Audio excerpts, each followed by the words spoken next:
her orthotics than she is without her orthotics in terms of her stance. So in theory, you probably have to do multiple samples of that. Correct. 10 times maybe. Exactly. So we have multiple steps. Huh? It would take quite a long time. But Yeah. But again, this is specifically for an assessment of one athlete, a case study that we're helping her care providers with specific information. I'm not talking about this, doing it with every athlete and every trial and things like that. Again, the purpose of this is I want to show you some of the capabilities of the tool to provide quantitative feedback. And it's a very powerful tool to provide quantitative feedback. But that's exactly what I would do. I would take the time. I cropped out the video for 5 steps.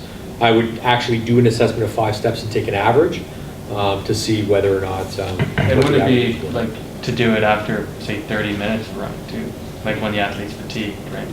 You could take a look at that as well too, yeah. So we never did that in this situation. Yeah. The one thing that we also know and understand is that treadmill running is different than overground running. Yeah. But she is training on her treadmill. She's very used to running on a treadmill. So somebody that is used to running on a treadmill and has run on a treadmill for a while is very close to overground running. So the biomechanics is very close in this situation to the overground, because she is a seasoned treadmill runner, if you will. If I was to put somebody on a treadmill that's either never been on a treadmill or very rarely been on a treadmill, one of the first things they would do is they would be leaning their body forward and they would be running on their toes. Yeah. And then you would ask them right away, is that how you run? And they're like, no, I feel like I'm falling down. I'm trying to, keep my balance and do whatever. But leave them on a treadmill for another 10, 15 minutes and get used to that. Then they run more upright and more like they would in overground running. So that's what we're trying to get at ultimately, because she's not running her races on a treadmill, and she's not typically getting injured when she's running on the treadmill. She's getting injured when she's either training or when she's running in races. I had one of my teammates in cross country in high school. We actually all the coaches made him train more treadmill than on land. So he was too bouncy. He needed to learn to run just upright without moving his upper body around. It worked really good. Yep. A lot of these treadmills as well too have the compliance of the surfaces very similar to running on surfaces outdoors as well too. So based on the initial recommendations we saw, and I would do the same thing as mentioned for even the pronation angles. I took one frame of video and looked at, we saw 3 degrees differences. I would take 5 steps at different speeds as well too, at 8 miles per hour and 10 miles per hour, and do a summary of an average of 5 pronation angles at an average of 5 pronation angles. From the side view, I would do the knee flexion angles as well too, an average of 5. And then my recommendation would be based on the average as well too. So I would look at variables like I showed you of angles. I would look at contact times and flight times as well too. And look at the comparison of with and without orthotics to see what I observed. I mean, is the orthotic doing something that it should be doing or it shouldn't be doing? And those are the recommendations that I would make back. The other recommendation that I would make is that she does have pronation control shoes to begin with here. So when she went to a store, and I viewed them and taking pictures of them, and she was just down in the training on the treadmill as I was down at lunchtime, and I bumped into her and her mother, and her mother was going to take pictures for me, but I did take a closer look at the shoes today. They are pronation control shoes. They're shoes that were recommended by the shoe store because she went in and said, my doctor said I should have pronation control shoes, so they said, try these out, and how do they feel? Whether or not the orthotic is doing anything more, it seems to be doing something more to control her pronation, and her injuries are getting better using her orthotics, so it alludes to, keep using your orthotics, but does she actually need pronation control shoes? The only way I can answer that question is if she comes in with a different pair of shoes, we put her orthotics in those non-pronation control shoes to see if there's the same result. And I'm suspecting that there will be the same result. And then I would recommend to her, you don't have to wear pronation control shoes. You have orthotics. And why you don't want to wear pronation control shoes is because a lot of times they're harder as well too and heavier. So for her racing purposes, if she's wearing even a shoe that has 10 or 20 more grams of weight to it, then efficiency-wise, she's using a lot more oxygen to actually move her legs. And we would say, hey, listen, wear your orthotics, get away from the protonation control shoes because you can save an X amount of energy per step. And those typically are the recommendations we would make for that. So we can provide some basic information back to the medical professionals and the orthotists based on these kinds of assessments. I would be also putting my audio comments on here as well too. And then after all that's done, then I would be posting that information online for people to look at it and get their assessments. So I would simplify it as well too, and probably not include all the 6 videos and all this, because we took a lot of video and a lot of trials, so we would simplify it down to a couple of videos with 5 steps per assessment and do some.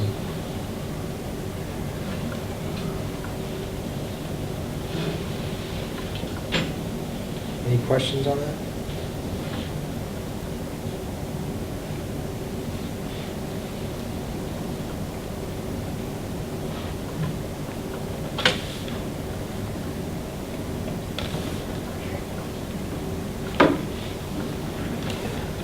Okay, I want to take a little time now. If you guys don't have any questions on that, I went a little quicker than I thought.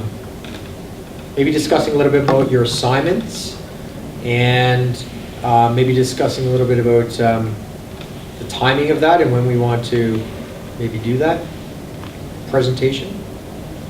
So we can discuss now when people's schedules, and then we can, even within this group, since we have the bulk of the group, decide on a date when we want to do that. So how many people are going to be doing a tagging analysis, first of all?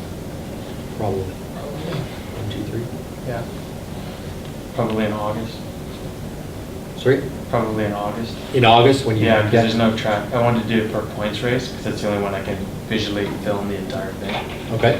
And all the track races are in August, so probably sometime after that. Okay. For me, because there's no road races to be pretty hard to do. Right. Well, impossible actually.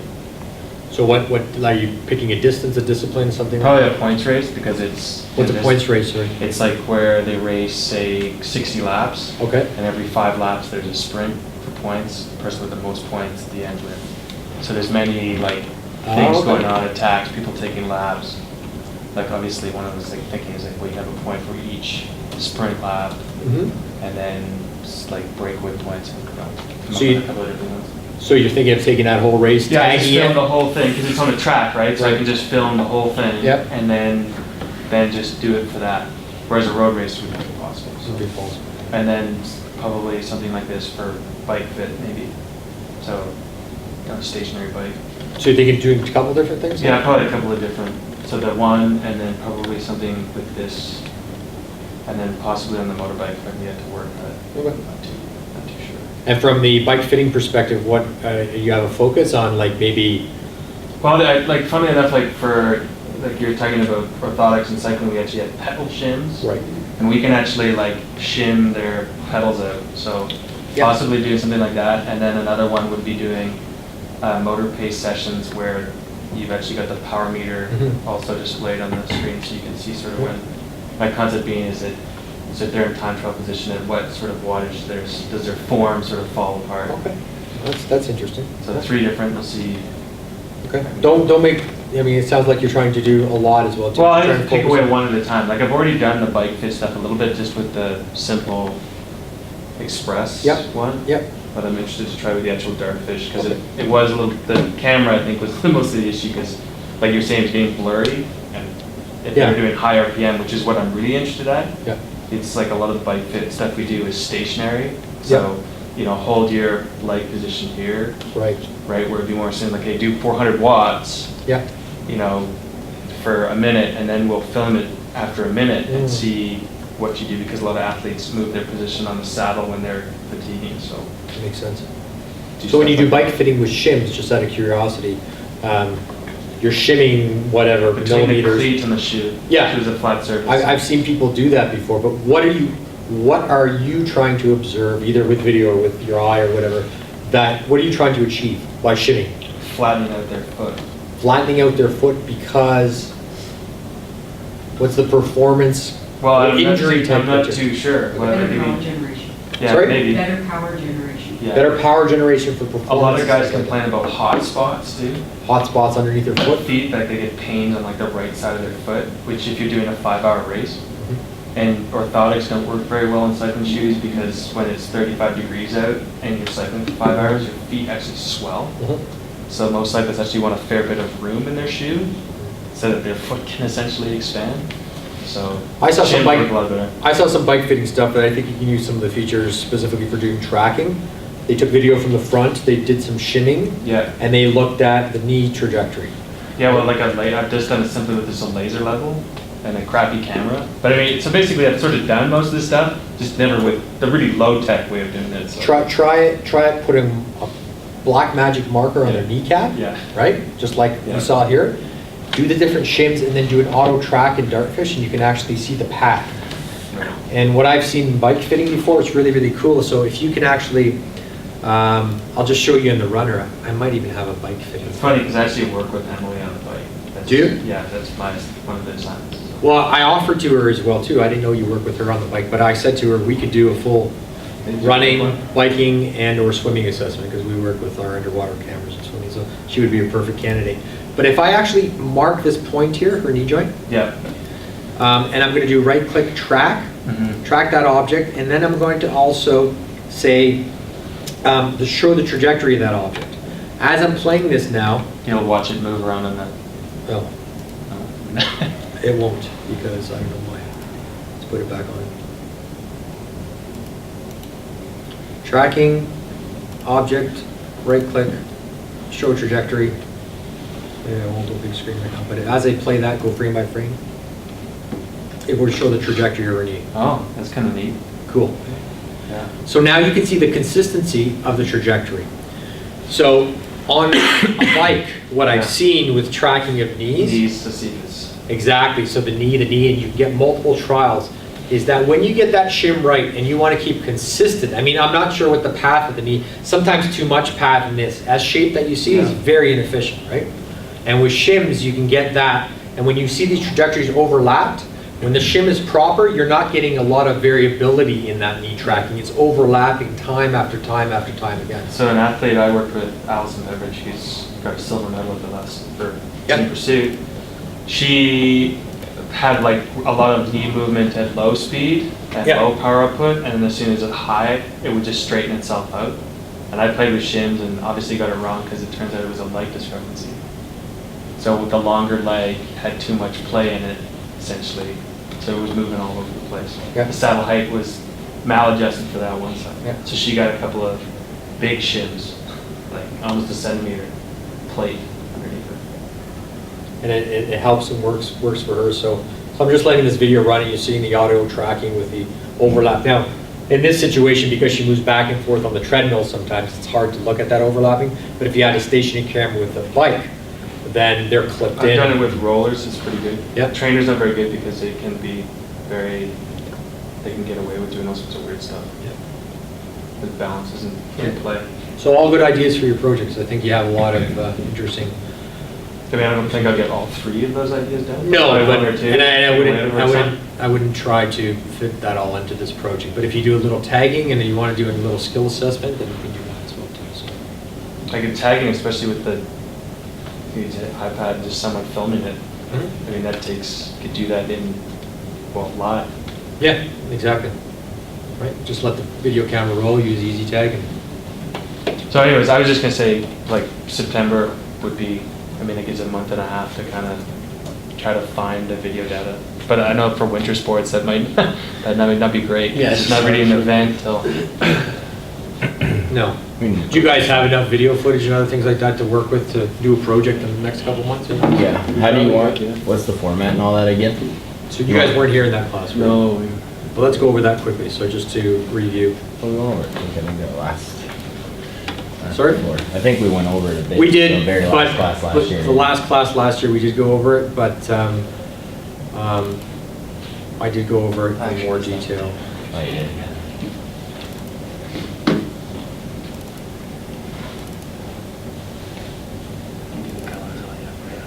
Yeah. You can do a treadmill. Well, that's what I tried to do. So this is the detail. You guys have this, or at least Oh, I think so. Aaron posted this, or Jason posted this online, on Dropbox as well too. So it's basically doing an assessment of some sort, okay? It's an assessment of a skill, or you can do gameplay or tagging analysis, whatever you want to. But basically it's some sort of comparison of some sort that you want to do. If you're doing an assessment of a specific skill in your sport, I want you to compare one athlete with some sort of intervention and then post-analysis to show differences using the tools of Dartfish, and or comparing 2 or 3 different athletes, right? So this athlete is doing this skill, this one's doing that skill. So using a lot of the features within Dartfish to do a comparison, and then getting quantitative information. I just don't want you using the tools to say, look, I'm visually overlaying and things like that. I want you to use the angle and the time and the distance and all the features that we can. So I want you to take it one step further. Rather than doing a qualitative assessment, it's going to be a quantitative assessment of some sort. Okay? So it's pretty simple, but the details of it are in this document, so you can take a look through it. It's pretty wordy and stuff like that. But you can read through that, and if you have any questions, then you can ask. So that's part 1. So part 1 is actually the assignment, which you will hand in the form of a video assessment that you've done, a real visual tool, and a media book, right? So you're going to create a media book in Dartfish to actually do this. With gameplay analysis stuff, you're going to present, ideas on statistics and other things like that, like tables. But then I'll give you access to be able to post your media book on a Dartfish TV channel as well too. So any kind of gameplay analysis or tagging that you do, then you can upload that as well to the Dartfish TV channel. Okay? So when the time comes, I'll give you guys each your own collection and access to being able to upload that content. Okay? So that's where that final assignment will live. Okay. Does that make sense? Yep. And there's no classes next week? Sorry? No classes next week? No classes next week, but the last class is on Thursday the following week, which is 31st, I think, or something. Yeah, 30th. I might need to meeting in. on 30th that or 31st? one. What's the date? August 1st. Perfect. So a lot of that last class is going to be some review and other things like that. But here's the other part of this. This is the presentation. So your assignment is the media book and the content that you generate on your assessment. And this is what I want to talk about today. Maybe let's try and nail down a date, and at least, maybe you don't know that far ahead, but let's just put it down on paper and we'll say this is our presentation date, okay? So your assignment, which is your media book and or a written description of what you've done, will be due the same time as your presentation, and your presentation outline is here. And basically you're presenting whatever you've done in your analysis. It's a 10 to 15 minute presentation to the class. Treat us as totally naive to your sport and what you've done. Explain it from the beginning. This is why I did it. This is how I did it. These are the results, and these are the conclusions and recommendations. If from now until then, it would be great that you make it as practical as possible, where you've already had sit downs with the athlete or athletes that you're trying to show this information to. At the presentation point, bring some of that information out. My athlete used this information this way, they used it this way better. So it's not all a matter of how you're using the tool, but how you're presenting the information back to your athlete or athletes, and how they've accepted or not accepted that, for example, the limitations around that. So it's a learning process for you guys. If I use this tool, I've collected video, I've done this, and how have athletes actually absorbed this information as well too. Okay? So you can bring that perspective into the presentation. 10 to 15 minute presentation, so it's not too... Can't show 3 hours of video. And no, don't show 3 hours of video, show clips, or Yeah. you can flip back and forth from PowerPoint, make sure you create a PowerPoint slide explaining things, bringing images, and then you can say, okay, now I'm going to flip to Dartfish or Dartfish TV, where I posted my media book to show you, what I've done and how I've done it and things like that. So use those tools. And then there's, 10 minutes of questions afterwards. So your paper is one part of your grade, the presentation is the other part of your grade. Your presentation is based on your content that you present, but your presentation skills as well too. Okay, so how you're presenting clearly to your audience, and then how you're answering the questions from your audience as well too.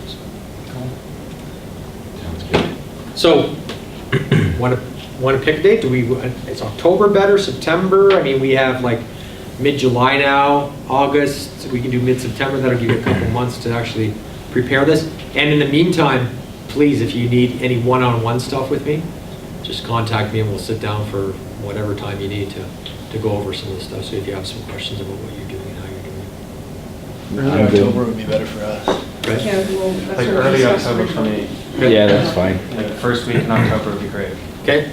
No, Well, I let's, can't do any of that. As soon as September 1st hits, I'm teaching Tuesdays and Thursdays, 8 in the morning till 4 in the afternoon. so you're not teaching Fridays?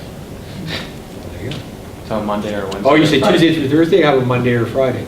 No, Monday or Wednesday actually would be better, because Friday's competition will be American Net competition. Okay, well, let's pick a date and maybe you can organize your schedule that far ahead of time. just to Okay. get- So we'll do a Monday or Wednesday, one request. So let's do Monday and let's What's the let's pick a first time. week- First or second week in October. I just have leave to a national championships Yeah. in October.